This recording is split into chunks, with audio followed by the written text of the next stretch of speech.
Hi, welcome to Actual Spinster. My name is Anna Marie. Before I keep going with this video, I just want to say there's like a link to a GoFundMe in the description box, which is to help Ala and her family evacuate from Gaza. One of my friends is running this, so if you can check that out and donate, that would be really amazing. Today I thought I would do a book recommendations for like short books to read for Shorty September, which is obviously coming up.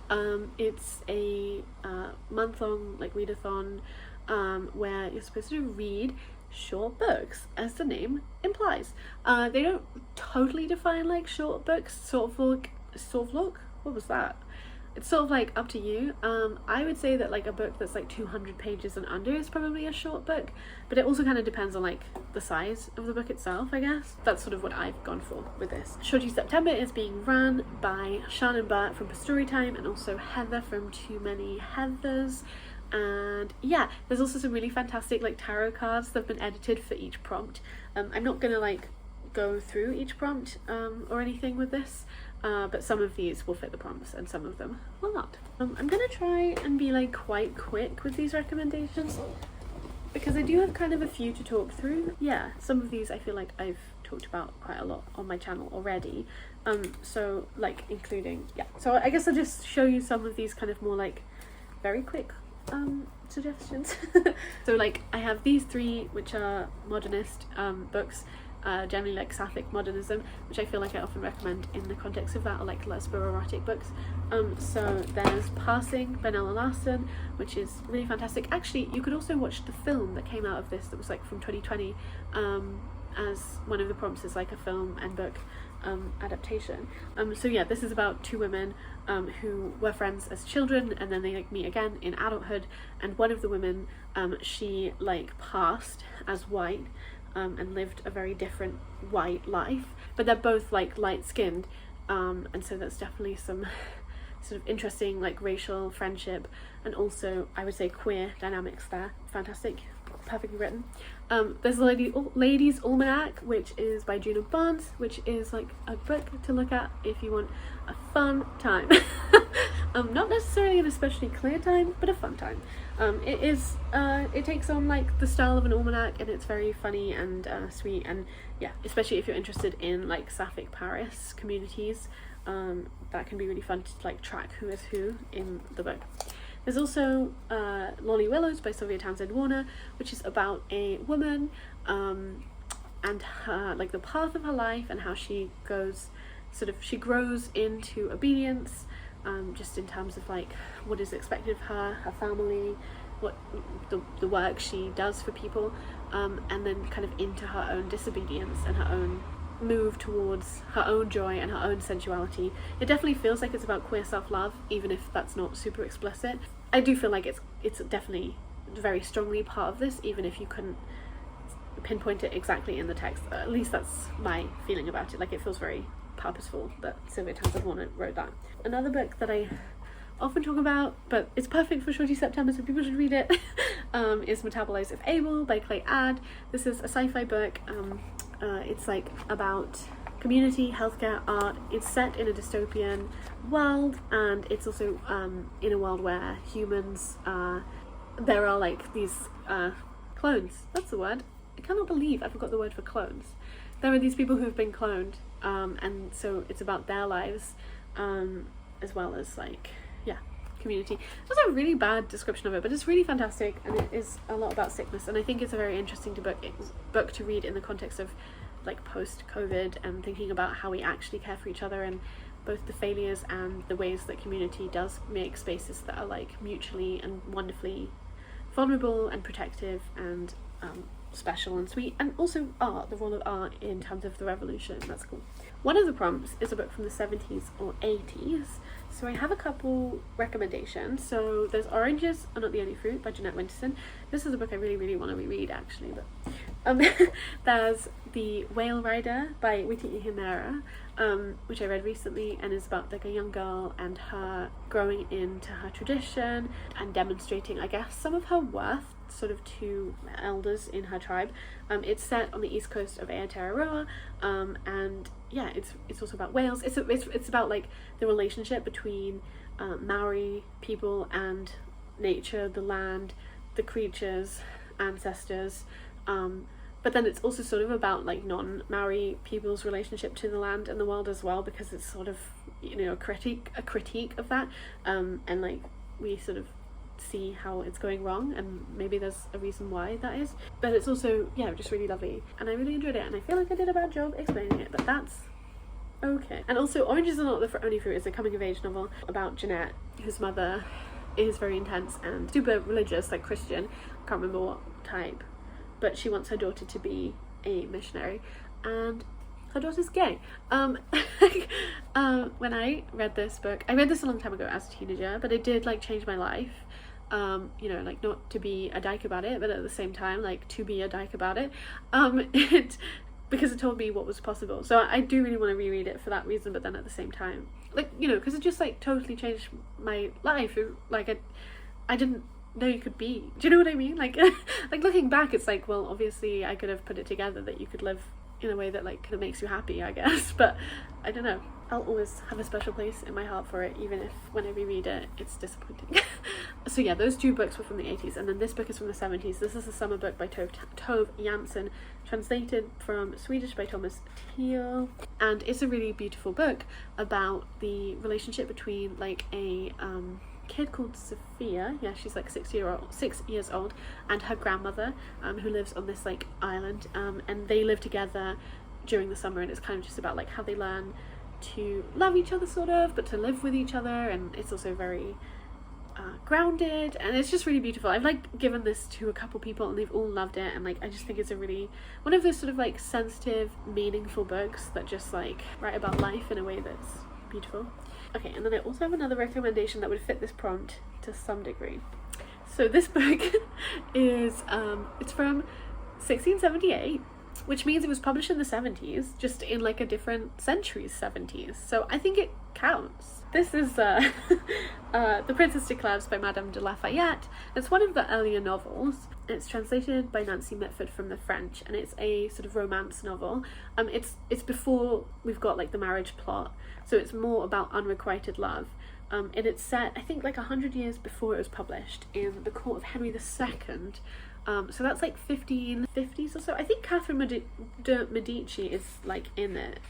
So if that helps us to to like do the timing of it, I think it must be like 1550s around, and it's about kind of what happens when this young, beautiful, virtuous woman shows up to Henry II's court, and you know, the many people who fall in love with her, and the kind of consequences of various actions. Also, The Girls of St. Amiens. These are basically, yeah, here's some books I want to reread as well. The book The Girls of St. Amiens by Muriel Spark. Muriel Spark has like a really, like every book of hers I've read, it's funny, but it's like funny in quite a cruel way, but not in a way that I like necessarily dislike. There are some books that I felt like were, yeah, like internally very mean, like Brideshead Revisited, for example, or The Secret History, which I read recently, but like these ones don't make me feel so like frustrated with that as like a worldview of humanity, because there's a sort of tongue-in-cheekness maybe more about Muriel Spark's work. But yeah, this is just about like the May of Tech Club, which is a London hostel slightly after the Second World War, I think, and it's just about the women that live there, because it's basically sort of for like widows and spinsters, I guess. And yeah, it's, yeah, again, a book I'd love to reread. My biggest like lit bro-y thing that I have about me is that I feel like I'm about to really expose myself, but is that I actually really love J.D. Salinger. Or at least I actually hate The Catcher in the Rye, but his Glass Family series of short stories I actually really love. And like maybe it's because when I first read these, I read them during a time when they felt like, it was sort of crazy because they felt like these sort of like literary transmutations of my own grief. because I was like dealing with the suicide of like my uncle at the time I was reading them. And these books are about a family, the Glass family, and they're a sort of family of like prodigies, but we're sort of coming to them post them being children that would think like very clever and yeah, intelligent, same thing. And instead we're kind of thinking about like the aftermath of that, and also the effect, I guess the effect it had on their relationships, but also just on like seeing what they're like as adults together. But something that happens that is not like a spoiler, because it's just sort of, I mean, it depends where you start, I guess, but I don't think Seymour is alive in any of the stories, but his death is focused on to differing degrees within each story. But Seymour, the eldest child / person in the family, like of the siblings, he does kill himself. And then they have these, so like Seymour in Introduction is the one that's most about him, if I remember correctly, but Raise High the Roof Beam is also about him, but like when he was alive, but it's written by the second oldest brother, and then Franny and Zooey were like the younger ones. I can't remember if there's like another one who we don't hear directly from. This has two, like there's a Franny story and a Zooey story, or a Zoe story.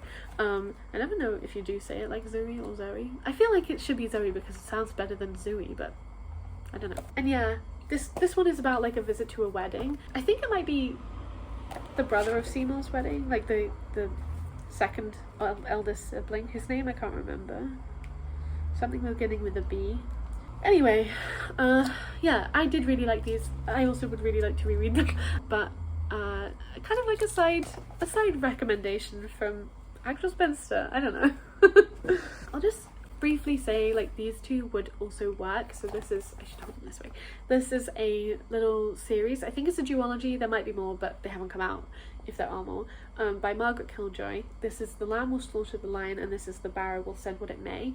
They're fantasy novellas that are set in a kind of the same world as us, but they're about sort of like anarchist community, occultism, witchcraft, squatting, and violence, but also like what communities do to protect themselves and or how people can keep each other safe, but not in super like big sort of intensive ways. They're quite like down to earth, punky, and just kind of like DIY attitude, but like towards like fantasy creatures and demons and things. So yeah, I'd really recommend this series. I really enjoyed it. There's also Judith by Miriam Karpilov, which is translated by Jessica Karzane from the Yiddish, which is like a very short epistolary like novel from the 1900s, and it, like the letters are basically between these two people, one of whom is this sort of like revolutionary guy who like travels to America before his like romantic partner, who's in, I can't remember if it was Poland or Belarus.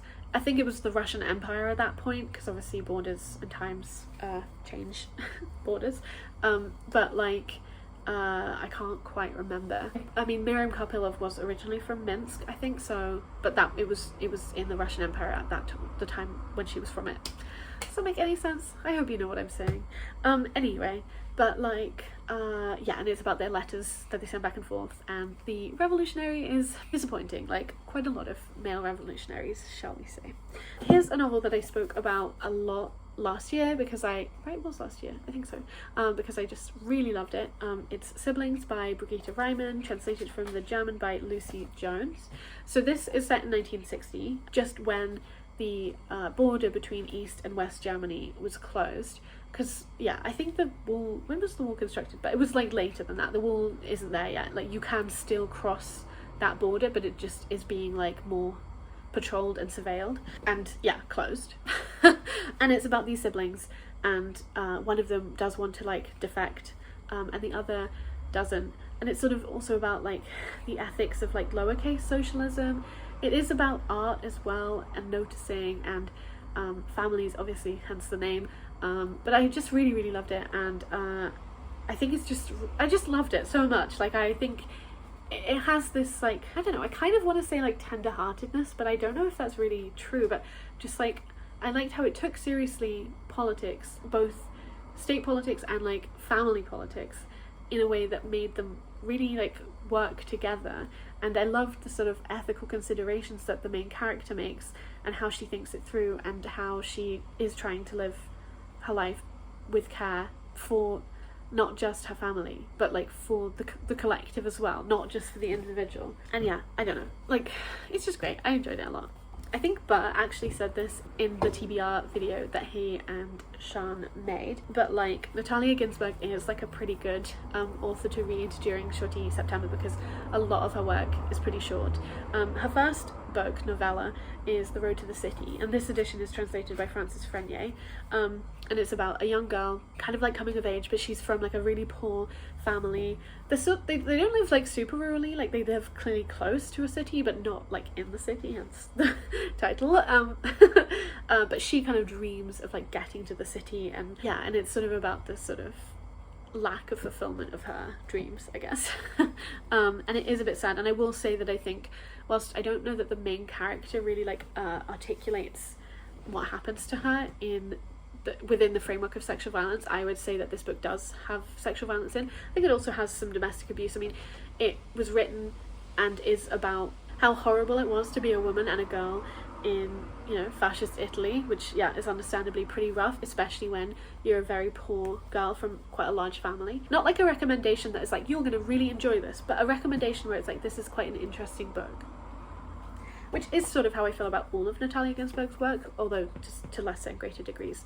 I'd also recommend Voices in the Evening by her, which I think would fit in. I don't think it's more than 200 pages, but I could be wrong. But it's a pretty slight book, because I think that's a really fantastic novel, kind of about like post like World War II familial relationships, like what fascism does to them, how things are ruined, dysfunctionality, but also just like having to go on, which I guess is the foundational issue of experiencing any kind of grief or trauma, is that like sometimes the worst part is that life doesn't stop. It just keeps going, and people keep living and having babies and falling in love and falling out of love. Yeah. So yeah, then there's also her most famous book, which is Family Lexicon, translated by Jenny McPhee, which is she says it's like a true novel. Like, she says she didn't create anything new for it, but it's also sort of a novel, and I would say I agree with that, especially in the sense that like it doesn't feel like a memoir, because she has like not really written about herself in it. So she feels quite like absent from that, and there definitely feel like very big gaps, which obviously you can have in memoirs too, but yeah, it's very much focused on family relationships, but also like linguistics, like how families create this particular kind of language between themselves, which is very sweet and kind of idiosyncratic, but it is also about like anti-fascism and just like Italian, like what was going on in Italy from kind of 1920 into 1960. It's very interesting politically. I'd also recommend Money by Victoria Benedictson, which is translated by Sarah Death, which is a book from the 1880s. Oh, here's a book from the 80s. Oh no, I should have included it earlier. Well, here's another one. This is about Selma Berg, and like her coming of age, but it's sort of written in like vignettes and like chapters where we go through her life and we see like sections, and it's also just about like the consequences of marriage. It's definitely like a criticism of marriage novel. On the back it like is compared to Madame Bovary and Ibsen's Nora, which I think is sort of fair enough, although I wouldn't say Madame Bovary really works for this. But I also find that very annoying, because it's also like those books are like, those texts are both written by men, and this is like a woman writing about her experience of marriage, which does feel distinct, especially from like Madame Bovary, where like Emma is like fine and stuff, but like she's not she's still sort of a fantasy caricature of a woman, and like the way that her death is written about in that book I hated so much. Sorry if I just spoiled Madame Bovary for you. Well, I don't think I did. Anyway. But yeah, so I think this is definitely more interesting than that, and definitely more nuanced and more kind of focused on like women's actual like emotional experience. But yeah, it's definitely still like a criticism, and it's, you know, kind of sad and stuff too. I also have some non-fiction books that I wanted to recommend, I guess. The main one is Interviews with Radical Palestinian Women, edited by Shoal Collective, which obviously I have talked about a lot before, but it remains important, and it remains like a fascinating book, and a fascinating and needed insight into radical Palestinian women's lives. The women who were involved with it, there's 9 interviews, and then there's one kind of like piece that was more written just sort of directly, you know, it's not an interview. So there's 9 interviews in it. Sorry, I lost what I was saying there. And I'm really glad that they're like these women's voices could be heard in this way. So again, I just really recommend checking it out. It's 153 pages, so it's just like so readable. It's 157, sorry, I said that wrong. Yeah, and like they have these different experiences with different kind of like national and like international movements, but also just like general organizations, both like on the ground in like the West Bank, in Gaza, but also more worldwide. There's people who are in the diaspora, there's people who are living in Gaza and the West Bank, so there's a whole range. It's quite difficult to read in the sense that like this was published in 2021, and like I really hope that everybody in this is okay. I am so glad to have read this, and I'm so glad that their voices have been recorded in this so that we can benefit from their insight and their experiences as well. I don't really know where to go from there, but like there's this little tiny book that you could fit in your pocket, which is Communism for Kids by Billy Adam Slack, translated by Jacob Blumenfeld and Sophie Lewis, which is both like a kid's book about like the various trials and differences of like setting up economies and like, you know, communism, and like defining what these various things are, like communism, capitalism, blah blah blah. And then it also is like a kind of theorization on like communism and communist desire and like the future. And yeah, it has these drawings and things throughout it. To be honest, part of me kind of wants to get one of these like tattooed. I think they would be fun. I feel like maybe I've said that before. What is crisis? And there's also this, which is a graphic memoir. Well, it's a graphic like biography is actually what I should have said, about the author's grandmother, and it's Soviet Daughter, A Graphic Revolution by Julia Alexeyeva, and it is in black and white, but I think it's really great. It's about Alexeyeva's family who come from Ukraine, their like sort of difficulties. Her family is Jewish, and her grandmother was also Jewish, obviously, and so experienced anti-Semitism, but also that impacted like her mother, like her grandmother's daughter, and like so she then grew up with this mother who was really scared about being Jewish and like didn't want that. So it's also sort of a kind of way to somewhat reclaim or to kind of come to more terms with like her identity and her family history. But it's also interesting, and as someone interested in the Soviet Union, I just find it like interesting too. I think those are all the books I want to talk to you about. Yeah, I'll leave a link to everything that I, you know, mentioned, like the more info about the readathon in the description box. I know I've made quite a few TBRs recently, but I think I probably will make a TBR, but we'll see how I feel. I hope you're having a good day when you see this, and I will talk to you when I next talk to you. Bye!